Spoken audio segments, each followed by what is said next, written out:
सूत्रों के मुताबिक बड़ा अपडेट, पीओके में टारगेट लॉक कर लिए गए हैं।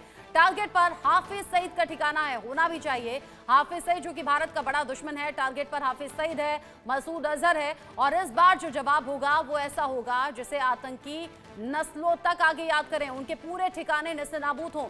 सूत्रों के मुताबिक खबर ऐसी है कि पीओके पर सेना की तैनाती है और टारगेट लॉक कर लिए गए हैं। टारगेट पर हाफिज सईद का ठिकाना भी लॉक किया गया है। साथ ही साथ भारत का एक और दुश्मन मसूद अजहर, उसके भी खात्मे की तैयारी है।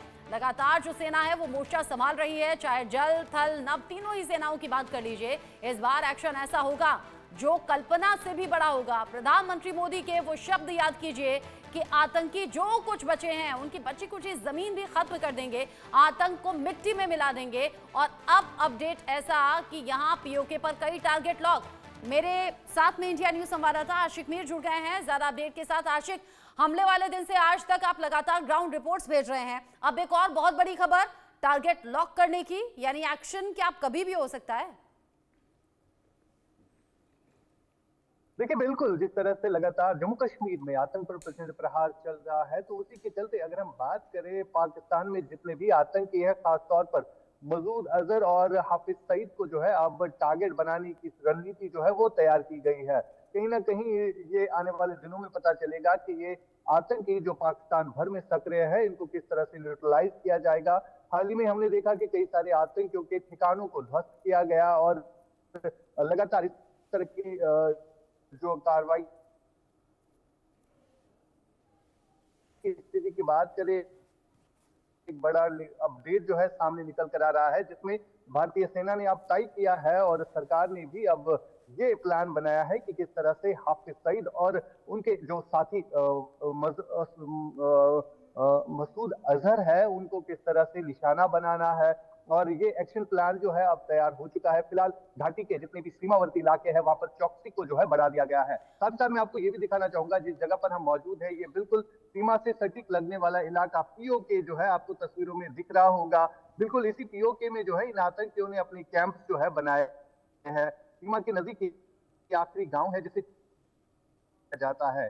यहाँ पर जब भी पाकिस्तान की तरफ से युद्ध विराम का उल्लंघन होता है तो यहाँ के स्थानीय लोगों को काफी दौरान उठाना पड़ता है। फिलहाल इन जो आप घने जंगल देख रहे हैं, इन घने जंगलों में वो आतंकी भी होते हैं, साथ साथ पाकिस्तान जो है इन्हीं घने जंगलों में है जो इन आतंकियों को मदद देती है इसी एलओसी से क्रॉस करने की, और भारत की इस साइड इन्हें धकेल दिया जाता है। फिलहाल ये सीमावर्ती इलाके हैं जहां पर पाकिस्तान के आतंकियों के लॉन्चिंग पैड जो है रहते हैं।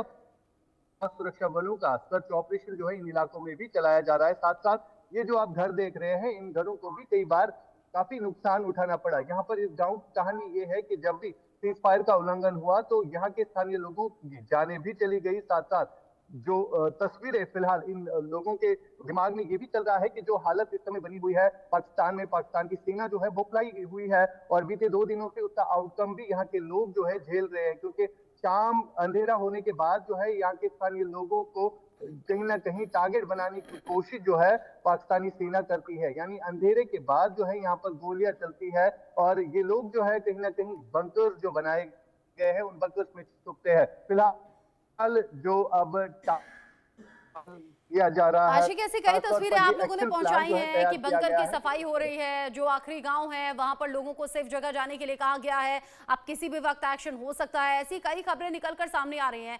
साथ ही साथ जब कोई संदिग्ध देखे जाते हैं तो इस बात को भी हम याद करते हैं कि कैसे सीमा पार 100 से 150 आतंकी एकदम तैयार हैं और अलग अलग जगह ये ट्रेनिंग कैंप्स चल रहे हैं।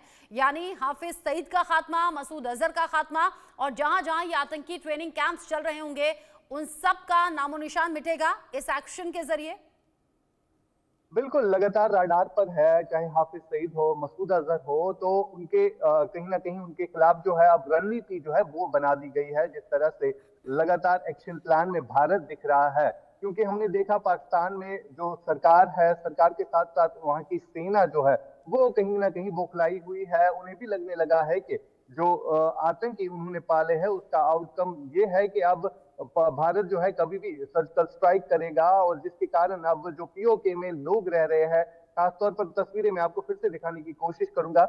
यहाँ पर आपको कुछ घर दिख रहे होंगे और इन्हीं घर वालों को कहा जा रहा है कि आप ये घर खाली करे, क्योंकि भारत जो है कभी भी सर्जिकल स्ट्राइक करेगा। हालांकि सही बात यह है कि भारत ने अभी तक कभी भी पीओके में रह रहे लोगों को नुकसान नहीं पहुंचाया है।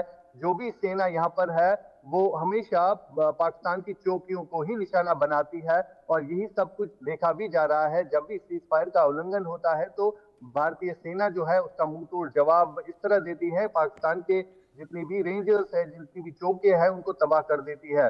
फिलहाल ये सीमावर्ती इलाके हैं जहां पर तनाव का माहौल बना हुआ है। साथ साथ जो पाकिस्तान में आतंकी है उन्हें महफूज जगहों पर जो है कहीं ना कहीं ले जाया जा रहा है। खासतौर पर मसूद अजहर और हाफिज सईद की जहां तक बात आती है, उन्हें पाकिस्तानी सेना की तरफ से जो है अब उन जगहों पर ले जाया जा रहा है जहां, यानी आप कह रहे हैं कि यहाँ इस एक्शन के डर से पहले से ही सेफ्टी सिक्योरिटी बढ़ा दी गई है, और उसमें हम देख रहे हैं बड़े हुक्मरान हैं, बड़े नेता हैं, पॉलिटिशियंस हैं जो अपनी फैमिली को पहले ही सेफ सिक्योर कर रहे हैं। और आशिक मीर लगातार हमें तस्वीरें दिखा रहे हैं, तस्वीरें पीओके पर कुछ ही दूर, यहाँ पीओके से कुछ ही दूर जब एलओसी पर सीमा बढ़ी है, यहाँ पर सुरक्षा बढ़ी है, और पीओके में जिस तरह विरोध प्रदर्शन अब तेज हो गया, बलूचिस्तान में लोग सड़कों पर आ गए, केपी यानी कि खैबर पख्तूनख्वा से ऐसी खबरें सामने आ रही हैं। यानी आशिक मीर, अब जो पाकिस्तानी फौज है उसे एक मुकाबला तो करना होगा भारत के साथ, भारतीय सेना के साथ, और वो जल थल नभ तीनों ही तरफ से होगा। और जो दूसरी खबरें पाकिस्तान के लिहाज से मुश्किल भरी आ रही हैं वो आ रही हैं पीओके से, बलूचिस्तान से और खैबर पख्तूनख्वा से। साथ ही जहां जहां सेना के खिलाफ लोगों का रोष है वो अब बढ़ रहा है इस पहलगाम के आतंकी हमले के बाद। बिल्कुल रचना, लगातार हम देख रहे हैं पाकिस्तान के 3 ऐसे राज्य हैं जहां पर लगातार जो है विरोध प्रदर्शन हो रहे हैं, चाहे खैबर पख्तूनख्वा हो, बलूचिस्तान हो या पीओके हो। इन इलाकों के लोग जो है लगातार पाकिस्तान की सरकार से नाराज दिखाई दे रहे हैं। साथ ही साथ वहां पर सेना पर ये इल्जाम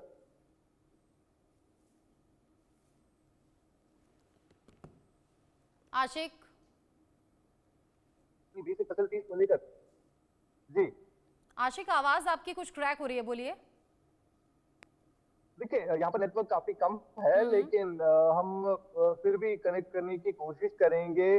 जिस तरह से बलूचिस्तान हो, खैबर पख्तूनख्वा हो, पीओके हो, यहाँ पर लोगों ने जब भी अपनी आवाज उठाना चाहा तो वहां पर सेना जो पाकिस्तान की है वो उन आवाजों को दबाने के लिए जो है हमेशा पहुंची है। फिलहाल जिस तरह से बलूचिस्तान में कई सारे सोशल एक्टिविस्ट, खासतौर पर जो महरंग बलोच एक फीमेल एक्टिविस्ट वहां पर थी, उसको जिस हिसाब से वहां पर किडनैप किया गया और बाद में ये पता चला कि उसको पाकिस्तान ने किसी जेल में डाल दिया है, क्योंकि महरंग बलोच जो है एक ऐसी लीडर थी के लोगों के मुद्दे जो है उठाती थी, लेकिन पाकिस्तानी सेना को ये चीज हजम नहीं हुई, जिसके कारण उन्हें जो है जेल में जो है अब रखा गया है। ये तो जो बात है, पाकिस्तान अपने ही अलग अलग जगहों पर जो विरोध का सामना कर रहा है, पाकिस्तान सरकार के खिलाफ, सेना के खिलाफ, पुलिस के खिलाफ जो लोगों का गुस्सा है वो तो अब और बढ़ने वाला है। जब भारत की तरफ से कूटनीतिक फैसले हो गए हैं, डिजिटल स्ट्राइक हो गई है और अब बड़े एक्शन की बारी है, तो ऐसे में कई लोग ऐसे हैं जो सोशल मीडिया पर बात कर रहे हैं, पब्लिक डोमेन में बात हो रही है कि भारत के जवाब की तो शायद जरूरत ही ना पड़े, पाकिस्तान के लोग खुद ही वहां सेना और सरकार के खिलाफ सड़कों पर आ जाएंगे, अटैक कर देंगे।